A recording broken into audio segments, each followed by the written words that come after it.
ایک چھوٹے سے گاؤں میں ایک نیک دل لڑکا رہتا تھا جس کا نام حسن تھا۔ رمضان کا مہینہ شروع ہوا تو پورا گاؤں روشنیوں سے جگمگا اٹھا۔ ہر طرف خوشبو، دعائیں اور رحمتوں کا ماحول تھا۔ حسن روزہ رکھتا، نماز پڑھتا اور سب سے ادب سے بات کرتا۔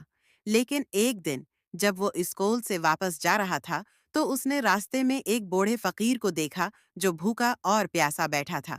حسن کے ہاتھ میں ایک چھوٹا سا افطاری کا ڈبہ تھا جس میں کھجور، جوس اور روٹی تھی۔ وہ لمحہ بھر رکا، پھر مسکرا کر بولا، بابا، آج آپ میرے مہمان ہیں، آئیے، یہ افطاری آپ کی ہے۔ بوڑھے کی آنکھوں میں آنسو آ گئے۔ اس نے دعا دیتے ہوئے کہا، بیٹا، تم نے آج اپنے روزے کی روشنی کو صدقے میں بدل دیا۔ اللہ تمہیں ہمیشہ خوش رکھے۔ جب حسن گھر پہنچا تو اس کی امی نے پوچھا، بیٹا، تم نے افطاری کہاں کی؟ حسن مسکرا کر بولا، امی، آج میں نے ایک بھوکے انسان کے ساتھ افطاری کی۔ امی کی آنکھوں میں بھی آنسو آ گئے اور انہوں نے کہا، یہی تو رمضان کا اصل مقصد ہے، رحمت، محبت اور مہربانی۔ اس دن سے حسن ہر روز کسی نہ کسی کے لیے افطاری لے جاتا، کسی مزدور کے لیے، کسی یتیم کے لیے یا کسی بیمار کے لیے۔